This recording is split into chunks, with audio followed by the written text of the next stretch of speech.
Tom's mad at me. I knew you were gonna start with that. Sometimes I feel like I'm the Nathan Lane character where you're the Robin Williams character and you're just exasperated all the time at me. I mean, thoughts? I Are did you I mad? did find this to be a realistic portrayal of a relationship.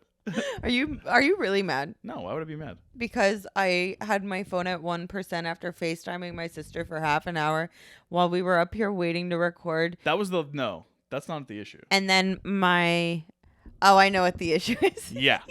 All right, and then my charger wouldn't work, and I don't have like a plug-in charger. I just have one that you like lay on the stand. And you're mad at me because you told me like 25 6,000 times over the past like month to order other chargers. I never did. And here we are. Is that what it is? Very late after a very long day. It's like 10 o'clock. Help. Okay, I'm Erin. I'm Tom. And this is Baby's First Watchlist, the podcast where Tom's mad at me. Today, for the end of Pride Month, it's June, we are covering the Birdcage. Okay, so this is actually really interesting, my research here. Okay. This 1996 comedy was directed by Mike Nichols, who is one of 18 EGOT winners. Yes. Emmy. Only 18? Yeah, that's what it says on Wikipedia. No, I believe you. Emmy, Grammy, Oscar, Tony. So he directed The Graduate, Who's Afraid of Virginia Woolf, Closer. Yes. He did HBO's Angels in America. I'm guessing that's like definitely what he won an Emmy for. I would assume. He also directed a lot of theater, so including Death of a Salesman on Broadway with Philip Seymour Hoffman. That was the 6th Tony that he won. I totally would have gone to see that. Yeah, that would have been amazing. And he's just like, he also was Mr. Diane Sawyer.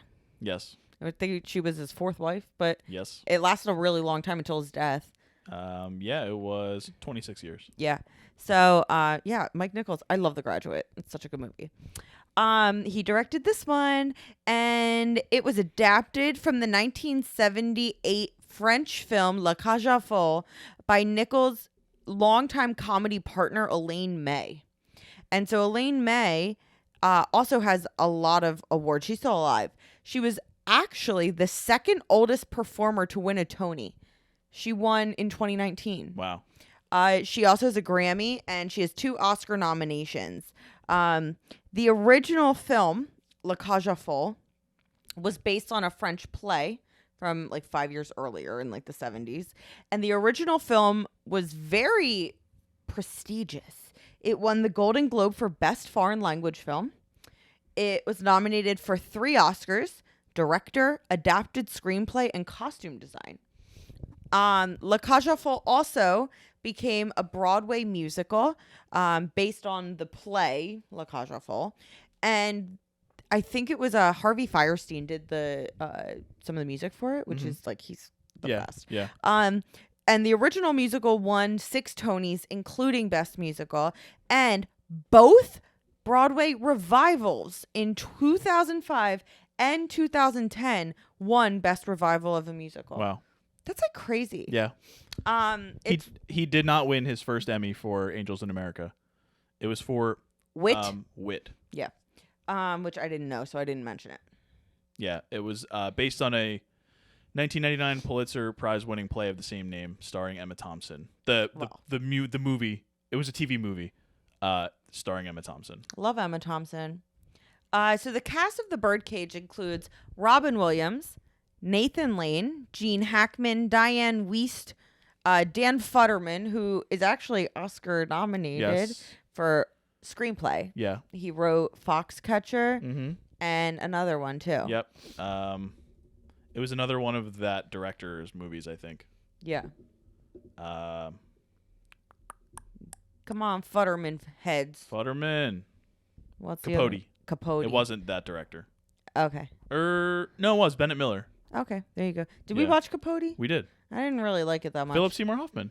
He's always good. He won Best Actor for it. Yeah. Yeah. Birdcage also stars Callista Flockhart, Hank Azaria, and Christine Baranski. The cast, the main... Hank Azaria. I mean, listen, it is what it We is. got to talk about Hank Azaria in this movie. We really don't. The whole cast is stacked. Like, it's crazy. Yeah. It's our second Baranski film. I love Christine Baranski. Mamma mia. Cinematographer Emmanuel Lubetsky. Do you know him? Name sounds familiar. He has been nominated for 8 Oscars. He won 3 in a row. Gravity, Birdman, and The Revenant. Yeah, wow. Isn't that crazy? So Yeah. he's known for those like long shots. Yeah. Yeah. He also shot Tree of Life. Okay.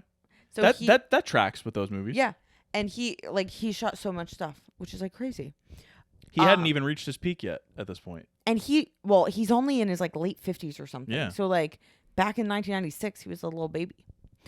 Arthur Schmidt is also an Oscar winner. He was the editor, and he has won Oscars for Who Framed Roger Rabbit and Forrest Gump. He also worked a lot with Zemeckis, so like all of the Back to the Future movies, Castaway, stuff like that. He also, I just looked up his Wikipedia. He's a Nepo baby. His dad was Oscar nominated for editing Sunset Boulevard. Sunset Boulevard. Yep. And then the music was by Joshua Tunick, who is another EGOT winner. Wow, 2 in this movie. Crazy. It kind of makes sense to me that the crew is so, and the cast is so acclaimed and really good, because this is a confident movie. It is. That in lesser hands probably would not be as good as it is. Yes. Do you know what I mean? The movie, A Wonderful 117 Minutes, was released in March 1996. Honestly and truly, there's like nothing about the production, nothing about any of that, which I was like, oh, I would have expected. I saw a little bit of trivia. Okay. Nothing crazy. Yeah, and it was a commercial and critical hit. It grossed $185.3 million on a $31 million budget. It currently has an 88% on Rotten Tomatoes. It was only nominated for 1 Oscar, Best Art Direction. And it should have been nominated for more, I think. Nathan Lane was up for the Globe, right? Yes. It was nominated for 2 Golden Globes, Best Picture, Musical, or Comedy. And Nathan Lane was up for Best Actor, Musical, or Comedy. But neither won. And yeah, so I think it's a movie that a lot of people really like. Yeah, everybody I know that's seen it is like, oh yeah, I love the Birdcage. Yeah. And it's interesting because like even people that I wouldn't expect to like it. Yeah. Because it skewers the conservative viewpoint a bit. It does. And I have people in my life that love this movie where I'm like, you know who they're making fun of, right?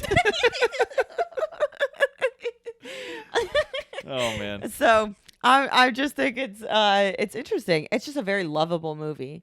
Yeah, I mean, it is a softball. It is skewering conservatives, but it is a softball. It's not like a hard-hitting political. No, it's really not. It's what it really. It's satirical, and it's they try to sort of approach it with a broad brush and pit 2 opposites in one room and sort of see how it shakes out. And there's a lot of heart to it. Of course. And I think that what it really gets down to is it shows that you can find common ground with those that you disagree with, or that you have different opinions too, and things like that. Yeah. And so that I think is a big point of the movie, which feels very 1996 to me. Yeah. Oh, 100%. It's definitely that. It's definitely from the 90s era, as opposed absolutely. to And I'll have a question a little bit later about that, about 90s movies. Okay. But yeah, I think that's really the point of it. It's not necessarily to make fun of like very meanly and specifically any group. So yeah, I love this movie. I think it was really fun. Yeah. And the performances are so good. Yeah. And this is a movie that I actually like was LOLing. Oh yeah, so I was laughing out loud during some scenes, and that's not something that happens a lot with when me. Nathan Lane was walking like John Wayne, I was cracking up. So good. Because that is how John Wayne walks. So good. So Tom, why don't you give us a plot summary? All right. So the film opens with a performance at the Birdcage, which is a nightclub situated in South Beach, Miami, Florida. The club is owned by Armand Goldman, played by Robin Williams, who is a gay Jewish man in a relationship with the club's star, Albert, played by Nathan Lane. Did we get a last name for him? He just goes by... I think he goes by Goldman. Yeah. Though they're not, obviously, in 1996, they were not married. And Albert performs as a drag queen named Starina. Yeah. They live together in an apartment above the Birdcage with Agador, who was preposterously played by Hank Azaria. It was, that was not really a good casting. I like Hank Azaria. In 1996, I'm sure it was great. Yeah, in 2023, it's not. So Agador is their gay, flamboyant Guatemalan housekeeper who aspires to be in Armand's drag show. Again, played by Hank Azaria. Who is not Guatemalan. Correct. Yeah. Also not gay. Yeah, right. Armand's son, Val, played by Dan Futterman, returns from college with an announcement. He is getting married to his schoolmate, Barbara Keeley, played by Callista Flockhart. Although unhappy about the news because Val is only 20 years old and Barbara, I think, was only 18. I was going to say he was marrying 17-year-old Barbara, played by 31-year-old Callista Flockhart. Right, yes. Armand nevertheless agrees to support Val. And Val's like 28 or something too in the movie. Like that. Dan Futterman is 28, playing 20. Yeah. Unfortunately, Barbara's parents are unfortunately for like the situation here. Mm-hmm. Barbara's parents are the ultra-conservative senator from Ohio, Kevin Keeley, played by Gene Hackman. Which is a great name.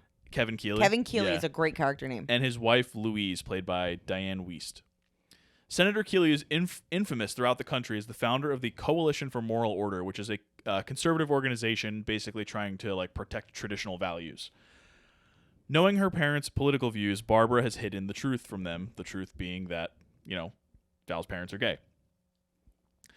She told them that Val's father is a cultural attaché for Greece, that Val's mother is a housewife, and that their last name is Coleman rather than the Jewish Goldman. Mm-hmm. They set up, but are being tracked by a couple of reporters who are themselves tracked by competing reporters. Mm-hmm. Val begs his father to go along with the charade, and although Armand dislikes the idea of being essentially forced into the closet, after some deliberation he concedes. They both set to work remodeling the apartment into a more austere and simple home, including dressing up Agador as a butler. A less simple task is asking Albert for support. First, Val and Armand attempt to get Albert out of the house, but when they fail, Albert suggests that he will pose as Val's straight uncle. Albert, his personality is that he's sort of effeminate and temperamental and sensitive, and he's offended by Armand and Val asking him to be absent from the dinner because of his obvious, literally, just his gayness. That's his, the identity that they kind of want to stifle. So, but when trying to act like a straight man, Albert fails miserably. But I'm sorry, that is some of the funniest stuff in the movie. It's really well done. Yes. And Nathan Lane plays it so great, too. Nathan Lane is the superstar of this movie. I have a response to that. Oh. Gene Hackman? No, I think it's Robin Williams. You think it's Robin Williams? Yeah. I love Robin Williams. Because Nathan Lane, we'll talk more about it later, but this is Nathan Lane playing Nathan Lane's character. Right. He's like this all the time. And he's great and he's amazing. Robin Williams is the heart of the movie. Without Robin Williams, it falls apart because he's so good at playing the subtleties of the role. Yeah, of course. Where that's not what they're asking Nathan Lane to do. No, right. But Nathan Lane crushes it. But yeah. Especially because the son is terrible. But anyway, with no other choices, Armand and Val decide to call upon Val's birth mother, Catherine, played by Christine Baranski, a former showgirl who left Val with Armand and ran off to become a businesswoman, which is just the strangest arc. Yeah. Asking Catherine is the last straw for Albert, and so he decides to go to a cemetery. Do you remember that? No, it's that they tell the Keeleys that Val's mom is visiting her parents. I got you. And then this is from IMDb. This was just wrong. When Nathan Lane's character comes back and they're like, oh, he's like, oh, I was visiting my parents. I was like, oh, I was at the cemetery. And they're like, I thought you were visiting her parents. And he's like, oh, yeah, I was. Yeah. So whatever. He sort of runs off to wherever he goes. And then Armand goes and finds him and he calms him down. And he reaffirms their devotion by signing a palimony agreement, which basically in that time, I guess, was something that basically was the equivalent of property sharing like you would in a marriage. Right. Albert gets a full partnership in the Birdcage. Mm-hmm. Shortly thereafter, when Albert enters the room wearing a brown suit with pink socks, Armand realizes his plan will not fool anyone. and Albert takes offense and locks himself in his room. Which, again, that was a funny scene. Nathan Lane He's so funny. with the socks. He's like, well, I thought I wanted some color. So good. So the Keeleys arrive at the apartment, and the night starts off fairly well with only a few hiccups.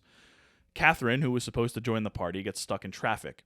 Unexpectedly, Albert dresses up as a conservative middle-aged woman and takes her place to the horror of Armand and Val.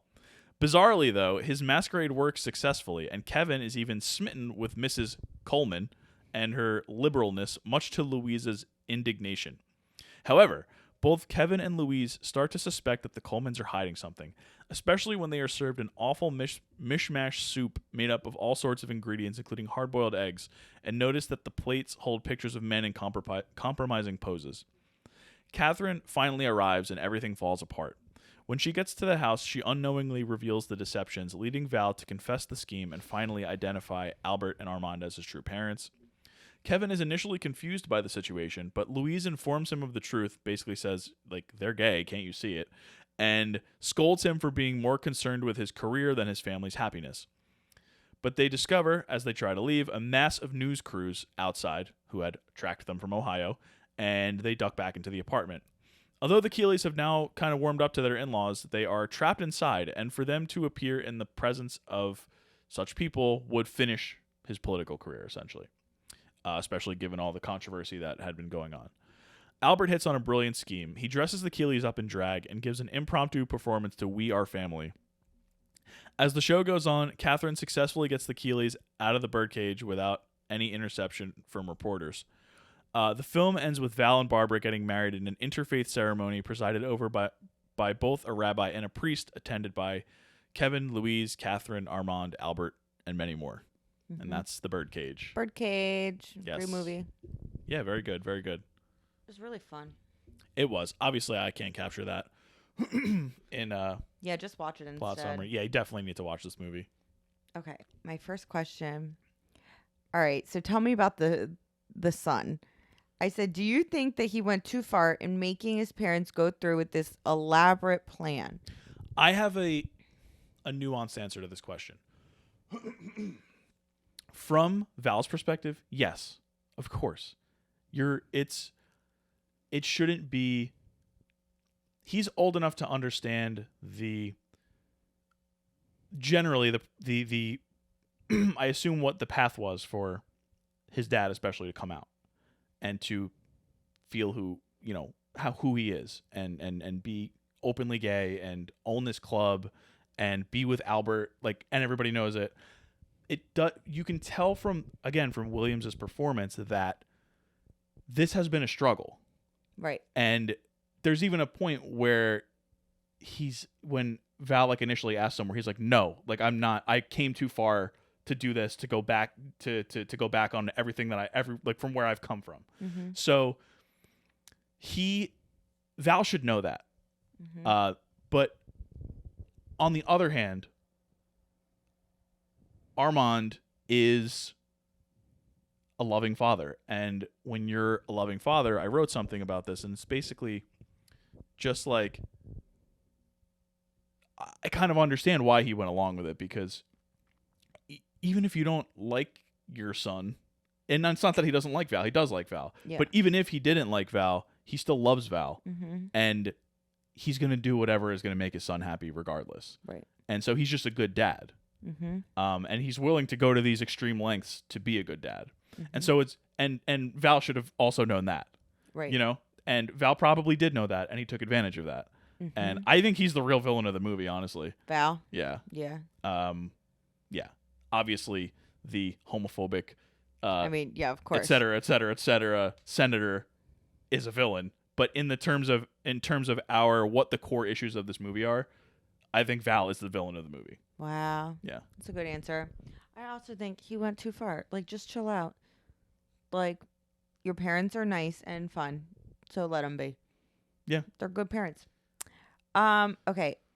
Do you think that Val was the most annoying character? And if not, who was the most annoying character? It's Val by a country mile. Okay. But for argument's sake, I really didn't like the plot line with the media. I thought it was I thought it was stupid.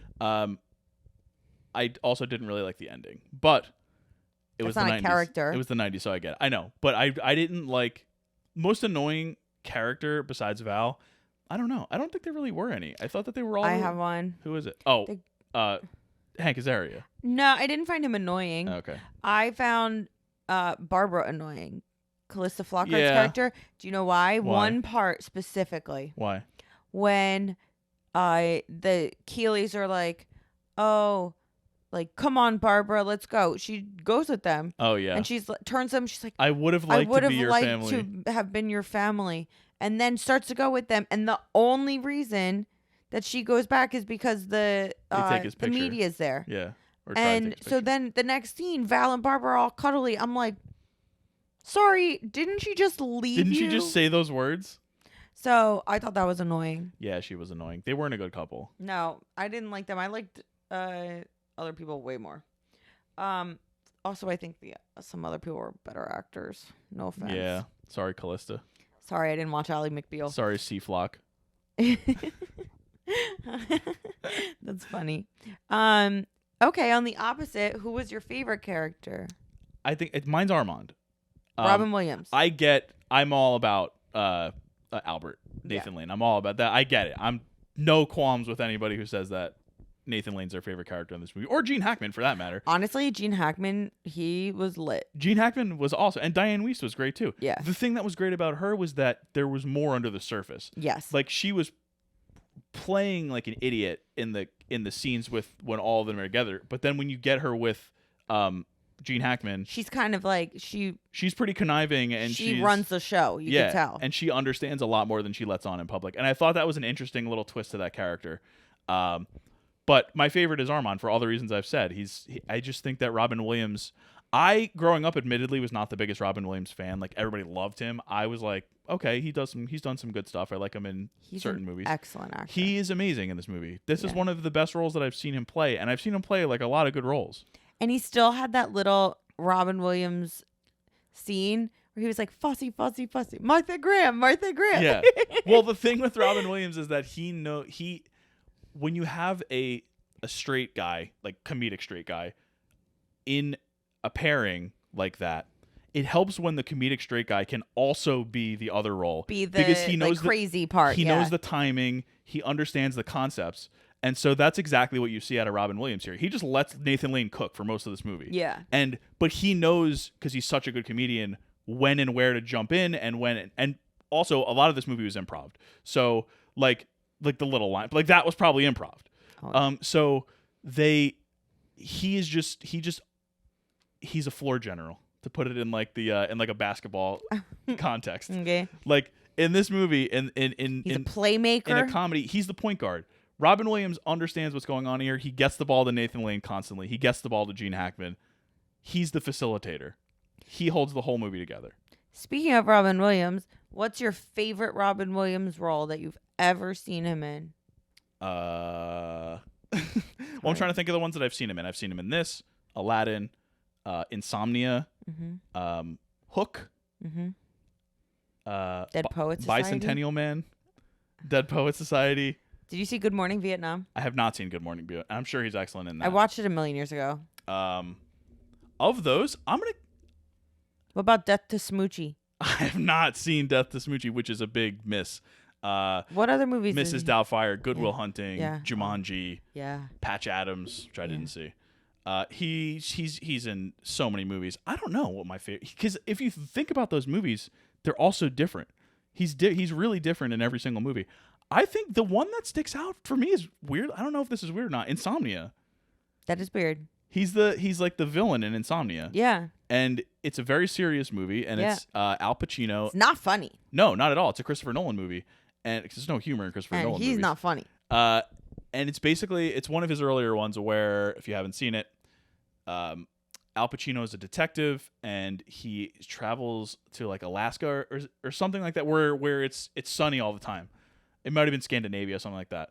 And he can't sleep. Obviously, it's the title of the movie. And Robin Williams is the alleged murderer that he's chasing. Like, he's trying to my find. guy, haven't you heard of blackout curtains? No, because he was in a crappy hotel. But Robin Williams in that movie, I don't know if you remember the scene on the boat where, Yep. like on the crew, Like the ferry, yeah. and the two of them meet in public, and like that scene, he's so Robin Williams, but he's not the genie Robin Williams. He's just such a down. He's almost like the Good Will Hunting character, where he's just so disarming and he's so charming, even though you already know by that point that he's the killer. So it's just such a good.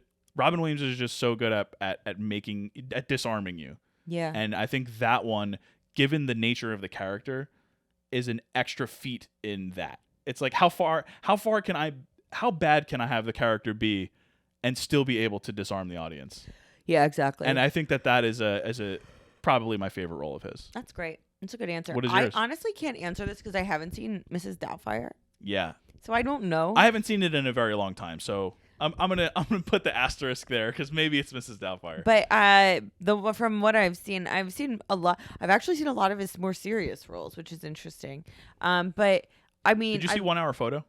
No. I want to see that one. But I loved this one. But I think that Genie and Aladdin.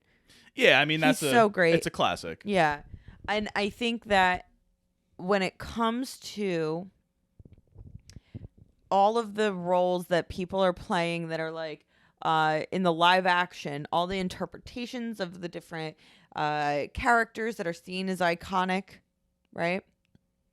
I think that it truly proved how good Robin Williams was as the genie. Yeah. Sorry, Will Smith. I liked Will Smith. I liked him. I liked him, but I think that he wasn't a scene stealer like Robin Williams. Exactly. He wasn't as much of a scene stealer as Robin Williams was, where it's like he makes Robin Williams made Aladdin worth watching. It's so hard to compare because part of what makes Aladdin and the Genie great is the way the Genie looks. And you can't capture that. You can't capture that with just a regular person. Yeah, you know? I do agree with that. Okay, so my next question is, okay, so this movie felt very 90s to me. Oh, absolutely. And that's also because sometimes I feel like it takes a couple years for the decade to kind of catch up to what the decade will end up being. Yeah. You know what? Like movies that were made in 1991 still feel 80s. Do you know what I mean? Oh, yeah. 1996, like you're fully in what the 90s was. The only thing I might change about that is that in the early 2000s, once 2002 hit, once 9/11 happened, that's when everything changed. But that was because there was a major event right at the beginning of the decade. I think you could have gone into 2002, 2003 and had it still feel 90s had something like that not happened. Yeah. What is your favorite and least favorite thing about movies made in the 1990s? I like that they are generally, I feel like, I could be wrong about this, more optimistic.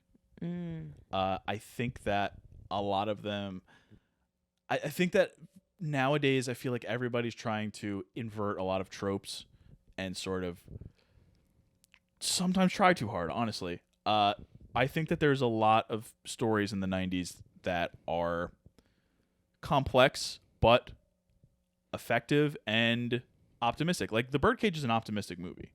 Mm-hmm. It's perhaps too optimistic, but the fact that they were the bigger men and they ended up helping Keeley at the end, despite giving honestly no reason to have done that because he was not good to them at all. I think that is a little bit maybe naive and misguided in many ways, but I think that sometimes it feels like in the 90s, a lot of times people were going to see what they wanted to see, and they were going to get they wanted to see a happy ending. Yeah, it wasn't quite as much as in like the 50s and 60s, how like that was just what Hollywood was. Your leading man, your leading lady, and your happy ending. Like it's not that. There's still tackling some complex issues in movies like this, but it feels like sort of a middle ground between where we're at now, where a lot of it is sort of a like think about Parasite, which I love Parasite, but that's not a positive movie, right? And I feel like the style of movies have changed a lot, especially honestly post 9/11.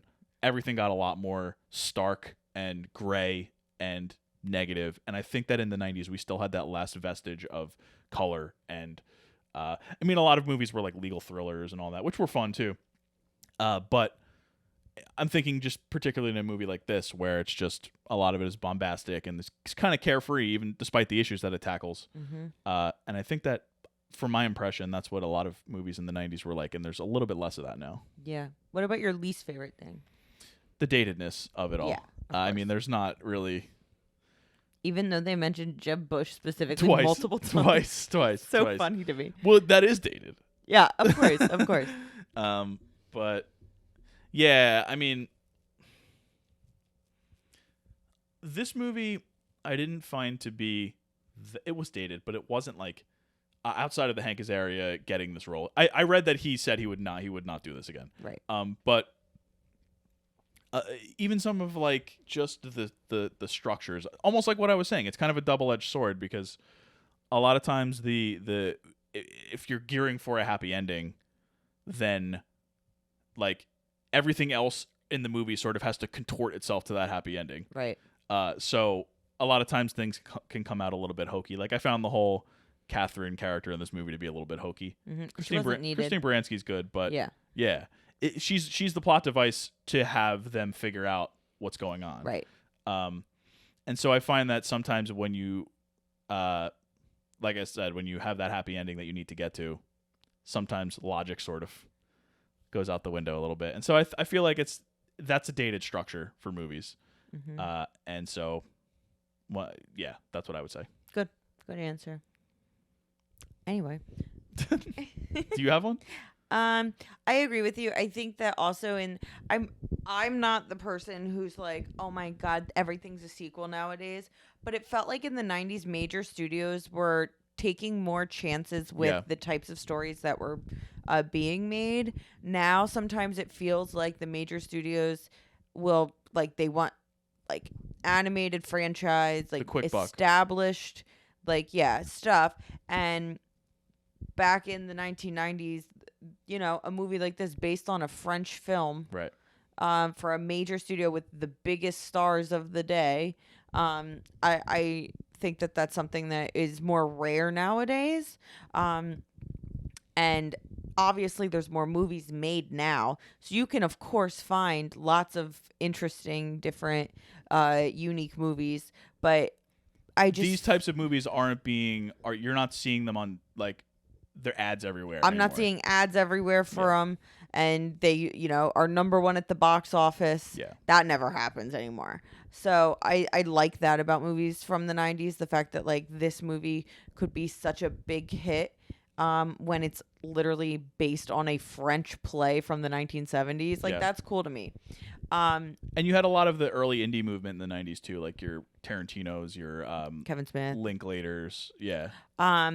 So, yeah, I like that. And something that I don't like as much, I guess just the fact that some of the stuff, even like the pop culture references that I'm sure came out of the improvisation, some of it just went completely over my head. 'Cause it's not relevant anymore. It's not relevant anymore. But also like it's tough because to them mentioning like old-timey people is like a double step for me now. Yeah. You know? So like if they mention like a super random old Hollywood actor, there's even less of a chance that I'm going to know who they're mentioning. And so like in the 90s, they might talk about a product that was big in the 70s that hasn't been there in 20 years. But for us, it hasn't been there in 50 years. Yeah. So that's kind of, it's not that I don't like it. That's just kind of the nature of watching older movies. Yeah. So that's kind of something that I struggle with a bit more, which, you know, is weird because the 90s I know is not supposed to be, like we think of it as, oh, it's not that long ago. But it really was. So that's probably... quarter of a century at least. Yeah, it's crazy. We don't need to go back to the 90s, though. No, not at all. We really don't. We really don't. And my last question is, what was your favorite scene from this movie? I mean... I know mine. I mean, Nathan Lane when he's outside and at he's the like breakfast trying place. to teach him how to walk and how to do all that stuff.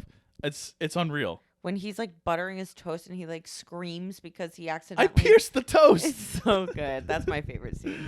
Yeah, I mean, there's that, and there's... Again, even when he walks in with the suit, and you're like... what are we doing here? I like when that scene plays a little bit more seriously, but I like when he the whole time when Nathan Lane was the mom. Yes, that's so good. And I like this sort of wink and nod at Mrs. Doubtfire, because that's essentially what he did 3 years prior in Mrs. Doubtfire. Yeah. But yeah, no, I agree. It's anytime Nathan Lane, just let him cook. when he was trying to like work the scene, like do his like rehearsal for the scene, and he kept yelling at the dancer.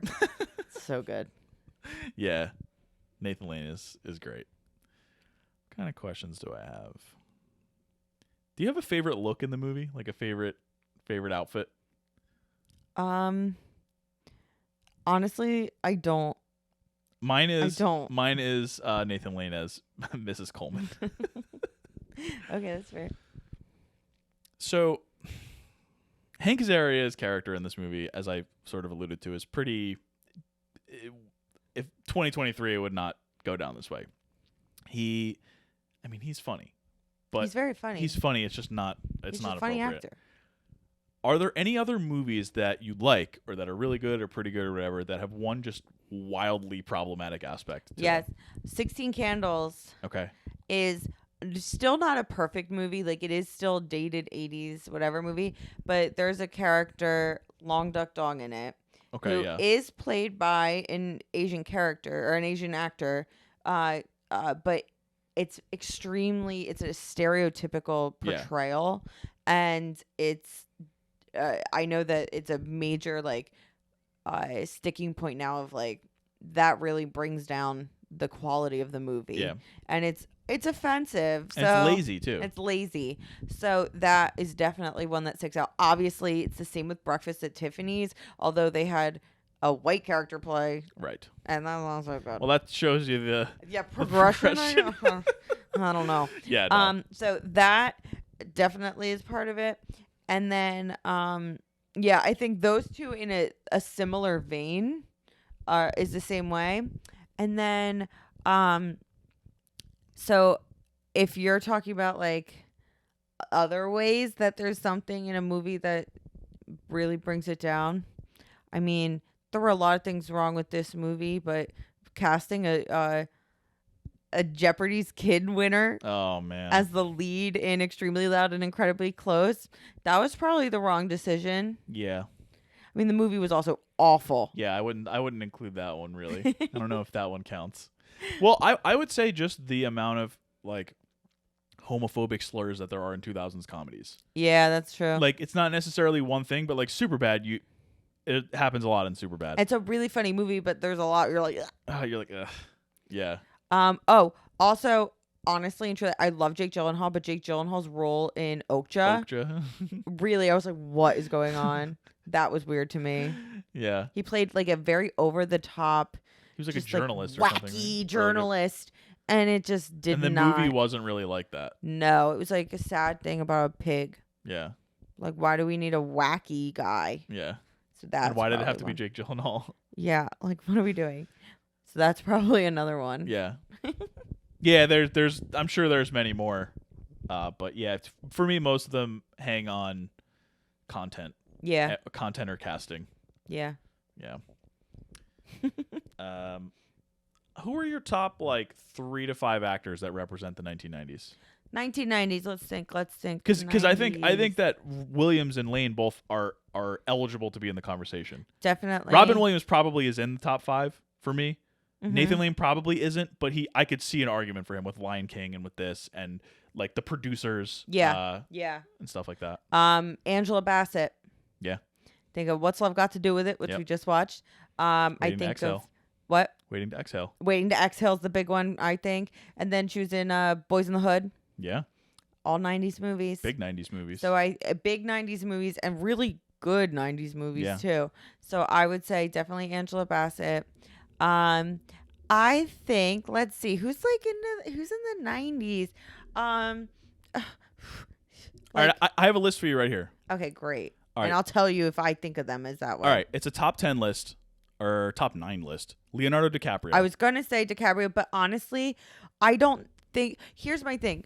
I need it, but I guess Angela Bassett I don't think of just 90s anymore. You're saying encapsulating in the 90s. Yeah. So Leonardo DiCaprio, honestly, I like. If you're including Angela Bassett, you probably have to include Leo. Like, all right. That's he's, fine. I mean, this doesn't mean anything. So yeah.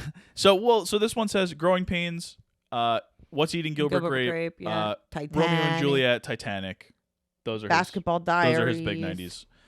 Number 8 number 8 on this list is Robin Williams. Yeah. For Aladdin, Jumanji, Hook, The Birdcage, Good Will Hunting, Patch Adams, Mrs. Doubtfire. Number 7, Nicolas Cage. No. Con Air, Face Off, Leaving Las Vegas, and The Rock. Nope, because National Treasure was in the 2000s. Okay. And Pig is in the 2020s. Pig is in the 2020s. Number 6, Eddie Murphy. No. I see him as earlier. 80s. And then Shrek. And in the Shrek. 2000s. Literally, I would just jump the 90s. I would skip the think. 90s. Yeah. Well, I mean, the picture here is the Nutty Professor, so which No I comment. saw many times. Never saw it. But then he did do like Dr. Dolittle also. That was 2001, wasn't it, or 2000? Maybe Mulan. Okay. But like he's not like known That for was like Mulan. late 90s, Yeah. but yeah. Number 5, Brad Pitt. Yeah. They have 7. Thelma and 12 Louise, Monkeys. Interview with the Vampire, 7, and Fight Club. Yep. Fight Club was 99. 7 I always think is like 2002, but it's 1998. 7 I think. is like, I feel like 7 is really good, but I also think it's kind of film bro-y. It is. Well, it's Fincher. Yeah. A lot of Fincher's movies are like that. Zodiac is. Yeah. You know. Number 4 is Arnold Schwarzenegger. I'm like not well versed in Arnold. Terminator 2, True Lies, Kindergarten Cop, Jingle All the Way, all the 90s. Do you know who definitely is on this? This is Adam Sandler. Number 3, Adam Sandler. Yeah. Saturday Night Live, Billy Madison, Happy Gilmore, The Waterboy, and The Wedding Singer. Yeah. Were all the 90s. Number 2, Tom Hanks. I mean, yeah, because he won both his Oscars in the 90s. And a third nomination. Yeah. Yeah, I mean, listen. It says not only did he stand out in lesser-known films like That Thing You Do and Joe versus the Volcano, he was also in Philadelphia, Forrest Gump, A League of Their Own, Sleepless in Seattle, Apollo 13, and Saving Private Ryan, and You Got Mail. and Toy Story. And You Got Mail. And You Got Mail. Number 1 on this list is Jim Carrey. Yes. Very 90s. Jim Carrey is probably... He is 90s. Yeah. Ace Ventura, Pet Detective, The Mask, and Dumb and Dumber were his big 3, of course. Truman Show was 90s also? I think so. Or that might have been... I think it was 98 or something. Yeah, 98. I don't know how I knew that. Yeah, I mean, it's got to be Jim Carrey. If we're going like 90s, we're isolating the 90s. I would probably go with Jim Carrey, Robin Williams, and I was gonna I was gonna say Hanks, but I can't say Hanks. Hanks is He's not everywhere. He's not. We'll go Sandler because all of Sandler's best like comedies. Best. What do you mean? Best movies. Best comedies. Yeah, I like said. Little Nicky. Yeah. Well, I mean, Jack and Jill was 2011, so I guess besides that one. What about That's My Boy? What about Don't Mess with the Zohan? Oh man. But no, Sandler was at the peak of his powers in the late 90s. Oh yeah. So those would be my 3: Sandler, Robin Williams. What and, about like and Chris Jim Carrey. Farley? Yeah, but I don't know if he didn't. I wouldn't necessarily say that he reached the heights of even Sandler. No. I think that he could have. But he's very 90s. He is very 90s. Totally, dude. Yeah, I think those are some good ones. What about girls? I feel like a lot of the You're like girls drool. the women from the 90s were like just like love interest. Like it wasn't like there weren't a whole lot of like strong. What about I don't want to say strong female Julia characters. You know what I mean? Roberts? Yeah, Julia Roberts. What about Sandra Bullock? Sharon Stone? Sharon Stone. I think Sandra Bullock came to the top of her powers in the 2000s. You think so? Okay. I do. Yeah, Miss Congeniality was 2000. And then Blind Blindside. later on. Mm-hmm. Okay, I could see that. I think Sharon Stone. She was Basic Instinct. Yeah. So, all right. And wasn't she in Casino? Same site. I'll run through this quick. Has another most popular actresses of the 90s. Meg Ryan, number 10. Yeah, she's a 90s girl. A million things here. Number 9, Angelina Jolie. Yeah. I think she's more 2000s. Yeah, but I think we're more 2000s because once like Tomb Raider she got more hit. in the tabloids too in the 2000s, so I think that's when she became more popular. Number 8, Demi Moore. Yeah, definitely. Number 7, Sandra Bullock. Number 6, Julia Roberts. Number 5, Susan Sarandon. Oh, okay. Number 4, Winona Ryder. Yeah, like Girl Interrupted. Same with Angelina Jolie there. Edward Scissorhands. Yeah. Number 3, Alicia Silverstone. It's funny though because like Alicia Silverstone, like okay, I know she was in like the Batman one, but like besides Clueless, She won Best Breakthrough Performance at the MTV Movie Awards for The Crush. nobody. Do you know that movie? The MTV Movie Awards did. No, we don't know that movie. MTV was huge in the 90s. Okay, but I'm just saying. You know what I mean? Yeah. Like, come on. Number 2, Drew Barrymore. Yeah, but she's throughout. I mean, I don't Oh, know. number 1, Michelle Pfeiffer. Michelle Pfeiffer is 90s as heck. Yeah, she's so 90s. I'm a Michelle Pfeiffer Love her. fan. She was in a Batman movie too She was. in the 90s. Yeah. So, yeah. Good list. Yeah. That is a good list. Thank you, movieweb.com. Thank you, movieweb.com. All right. Is there anything that you sometimes have to do that makes you as uncomfortable as Nathan Lane in the scene when he walks in with the suit? Yeah, every time I have to make a phone call. No, that's no joke. I'm not joking. About you or about me or about you. Yeah, every time I make a phone call, I need to hype myself up. I have to like be like, oh, why? And then I'm like, just do it. I'm like, oh my god, I have to call. Like I have to call them on the phone, and then I call them eventually, and then it's like they're not in it. I'm like, oh my god, I have to call again. Call again tomorrow. And then I'll barter with You'll myself. like have to meditate at night because you have to call It's somebody not the true. next day. It's not even true. Like, or it's not even a lie. Like, I've gotten so much better about it. No, since- yeah, since, we're since- exaggerating for the Yes, for the very much so. And I mean, I literally only mean calling to like make appointments. yeah. Like, if I have to call somebody for a real reason. Yeah, like if you have a friend who's like, "Hey, can I call you?" Oh my god, yeah, no problem. But like, if I have to make a follow-up appointment at the dermatologist, it is the worst thing that's ever happened to me in my life. It ruins my week.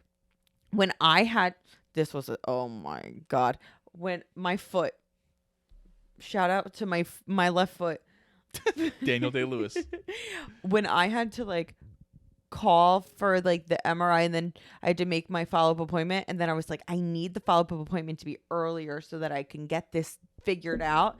They told me, you know, you can call every day and see if there's any cancellations. That was the worst thing they could have said to me. They might as could well have have said, "You're going to amputate your leg." Like, your foot will never be the same again.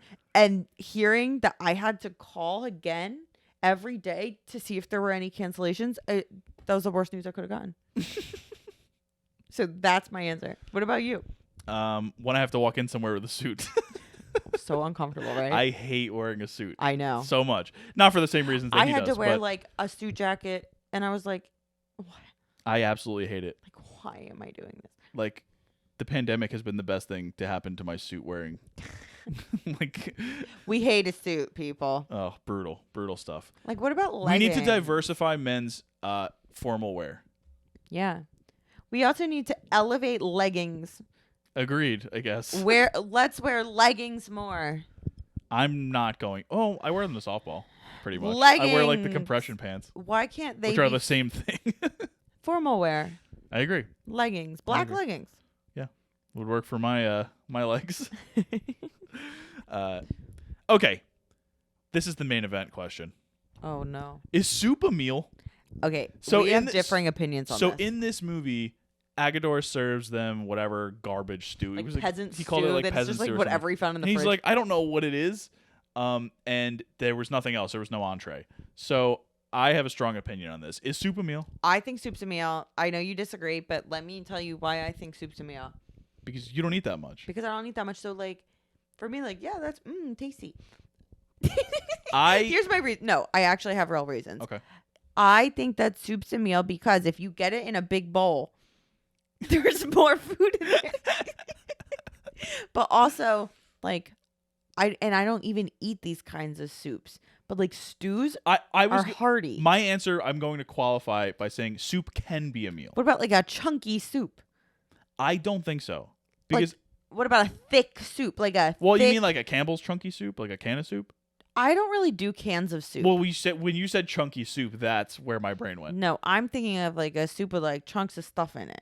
I think that soup can be a meal. I Like, think what that, if you eat like a fancy cioppino or I think that a stew a or a fisherman's cioppino stew, or something like that can be a meal. stick to your But ribs. those are high elevated soups. It's Tom not is like, you remember all the times that you spent hours making soup? That's literally not a meal. I don't care if you eat a piece of garlic bread next to it. She said it, not me. That's what you're telling me right now. You're like, stop making potato broccoli soup because that's not a meal. I didn't say stop making it. I didn't say I don't like it. You also want a sandwich with it. Yeah, I think that's the key. It doesn't necessarily have to be a sandwich. If there is enough bread with it, I think it could be considered a meal. Here's the thing, though. Like, making soup is a lot of effort, time, and ingredients. Okay. And to me, when you put all those things together, that's a meal. To me, it's when I'm hungry and then by the end I'm not hungry. That's a meal. No, soup's a meal. Next. Soup can be a meal when it's a stew, something hearty, something like that, where it's like if you took all the ingredients out of the broth, then that could also and that's enough for a meal. You know what I mean? So you don't like a puree. Like a pureed soup doesn't count as a meal. I mean, I wouldn't say categorically, but yeah, I'm thinking of like a tomato soup. Like a tomato soup is not a meal to me. What is even with bread on the side? If it's a grilled cheese and tomato soup, that's a meal. That's such a good meal. What is the least amount of heartiness of a soup? Give me an example that you would still consider a meal by itself with just a crusty couple pieces of like good bread on the side. A lentil soup? Yeah. That's a meal? Maybe. Like an Italian wedding. What about a broccoli cheese? Broccoli cheese is not, because to me, like broccoli and cheese is a side. What about chicken noodle? Chicken noodle, oftentimes no, because a lot of times it's very thin, but sometimes if there's enough chicken in it and enough noodles in it, then yeah. Because chicken and noodles, again, if you have pasta with chicken, that's a meal. So like a mushroom soup is a no. Probably right. I think it boils down to, are the ingredients something that would be a meal beside, like outside of the broth? What about potato soup? That's Schrodinger's soup. I think Schrodinger's meal. It's both a meal and not a meal at the same time. Okay. Okay. What's your favorite kind of soup? My favorite kind of. Oh, now we're really cooking with gas. Yeah. Well, first of all, my grandma's Italian wedding soup is the greatest soup ever made. Unfortunately, you're never gonna eat that again. Correct. So. And have not in a very long time. My favorite is probably, I'm cool with like a potato type of. No, it's not. I'm cool with you. What's your like? Oh my god, it's this soup. Yeah. I am Just not. say split pea and get it over with. I'm not into soup like that, as you can tell. That's not your thing like that. I'm never like, oh my god, I can't wait to eat that soup. What about pasta fazool? No, I like Italian wedding more than pasta fazool. What about New England clam chowder? It's better than Manhattan clam chowder. Okay. But again, lobster bisque. There was a really good pumpkin bisque I had one time. Ooh, pumpkin bisque, you millennial. Yeah, exactly. Okay. But yeah, I don't have a soup that I like. Beef and barley? No, not beef and barley. Beef and barley. What don't you want? No, my favorite definitely growing up was ham hock soup. My favorite growing up was definitely broccoli and cheese. So good. Or like a French onion. See, I run into a lot of pitfalls with soups. Like what? Because the chance, if you order it at a restaurant, that it's made with chicken broth is very high. True. And growing up, I was a chicken broth okayer because I liked Lipton soup. Okay. But I've stopped being a chicken broth okayer. You won't even do like a bouillon cube? Even that I don't really do anymore. So I like only a veggie base. And unfortunately, at restaurants, you run the risk, unless they specifically say that it's vegetarian. Yeah. It usually is going to have beef broth or chicken broth in it, which most people are like, yeah, that's a good thing. It adds flavor. But like for me, I can't, like, based on my vegetarianism, that I like, meat freaks me out, so I'm not going to eat that. Yeah. So like for me, it has to be like a homemade soup usually. Although I'll do a pasta fazool and I'll pretend like all pasta fazools are made with veggie broth. Yeah. You know? Well, I will say one thing that your mom does sometimes that I think is it skirts around this. My response to this question is when she makes a bunch of soups. She does. And then like you just pick soups. the soup that you There's want. There's always one that's either vegetarian or vegan. Yeah. So she does a really good potato leek. Multiple soups in a meal count as a meal. Oh, because you can go back for more for like different soups. Yeah, and there's more to it, and there's more variety. She'll do like a beef and barley. Yeah, like a vegetable beef. She'll do like a chicken noodle, like, or Italian wedding, or like stracciatella chicken And then one. like a potato leek. And or she'll do like a something. potato leek. She also likes a chicken and wild rice. Yeah. I like a chicken. That counts because it's like chicken and rice is a meal. Thick. It's thick. Yeah. Okay. What about like a black bean soup? Those kind of freak me out because I I'm don't like, know if I've it ever tastes had. like black beans. I don't know if I've ever had a properly prepared black bean soup, so I can't really. I like a potato corn chowder. Okay. But again, that usually has ham and chicken in it and all that. Yeah. But yeah, I like that too. Good stuff. That was like 8 minutes on 10 bean soups. soup. What about like 10 bean soup or whatever that is? I don't know. I've never had it. Never had it? No. Okay. All right. Soup life. You already answered my last question, so I'm not even gonna ask. What's your favorite soup? Oh yeah. No. Do you think Val and Barbara are a good couple? No. Yeah. Actually, yeah, because they're both annoying. Because they both stink. Okay. So here's some comments I had. I wrote Jeb Bush reference ! Jeb. I also wrote that it was really funny when Hackman called the Pope too controversial and Billy Graham too liberal. It was a good part. It was funny. Yeah. He was also on President Nixon's enemies list, Gene Hackman. So that's wild. He's obviously, he understands this role. I wrote that Williams and Lane have like really good chemistry, and they felt like an actual married couple, kind of just turned up to 11. That's because they remind you of you and me. Yeah. But I didn't realize that at the time. That's what, dear listener, Tom's favorite character was the long-suffering Robin Williams character. Yes. Oh my God, the heart of the movie, the most complex character. Mainly because Nathan Lane gets all the attention, but really, it's the Robin Williams. Armand is the true hero. Mainly, it's because, and his son is such a demon. Mainly, it's because of his chest hair, actually. Oh, is that what it is? Yeah, and his mustache. That's funny. I wrote that I pierced the toast line.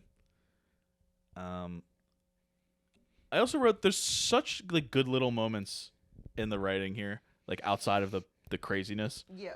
When Armand ladles out the soup or the stew or whatever, everybody takes a bite and then there's complete silence, and you see like the tiniest bit of discomfort on everyone's faces, and then everyone reaches for a piece of bread at the exact same time.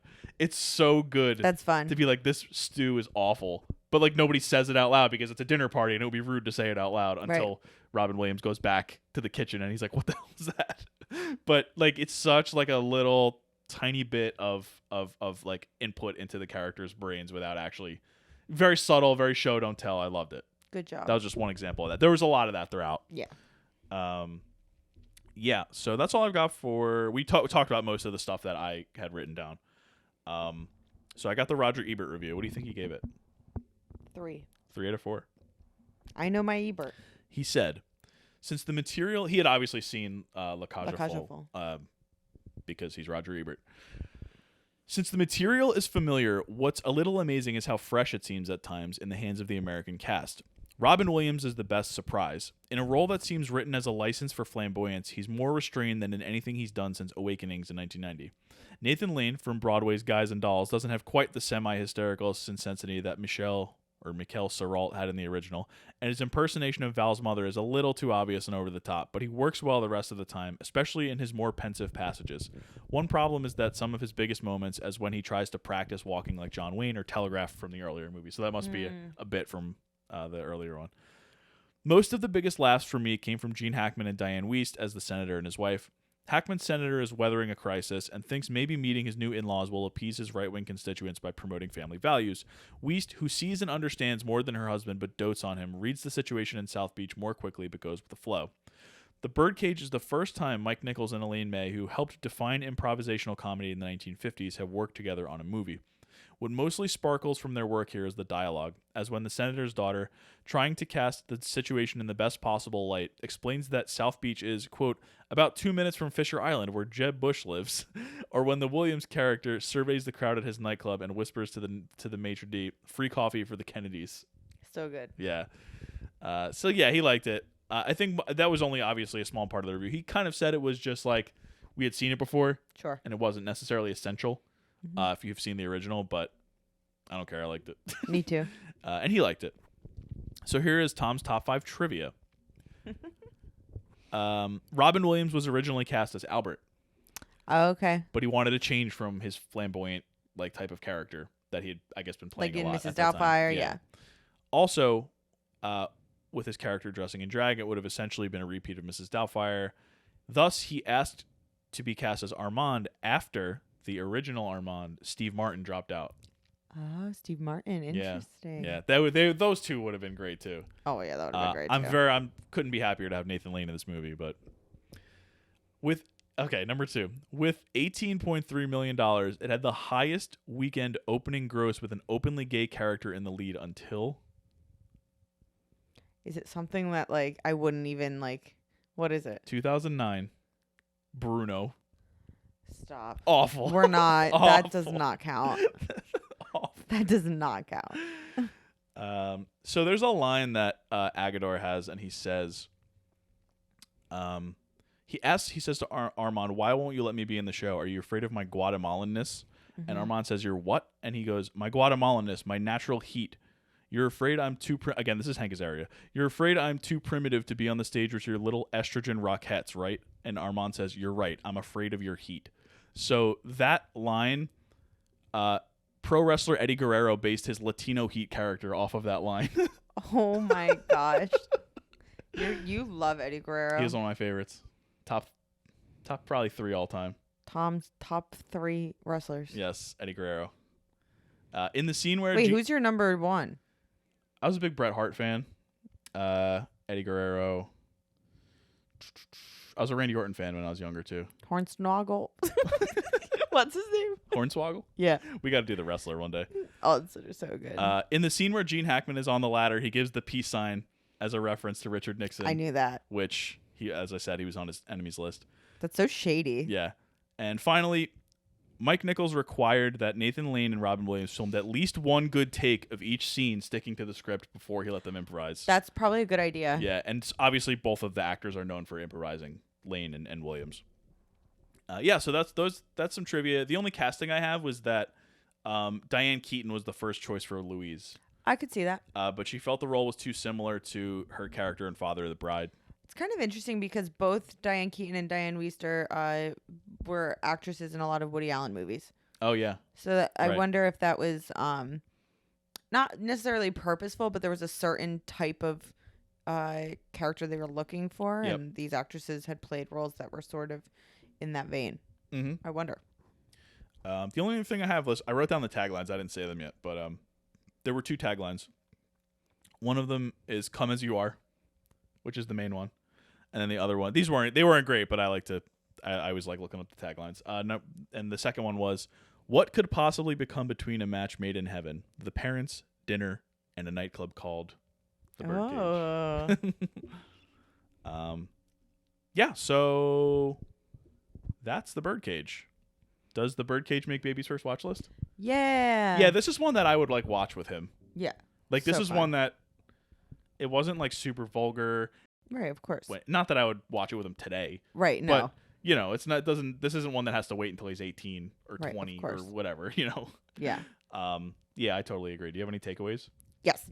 It is important to not just be who you are, but it's also important to respect and appreciate loved ones for who they are, and to not make people change.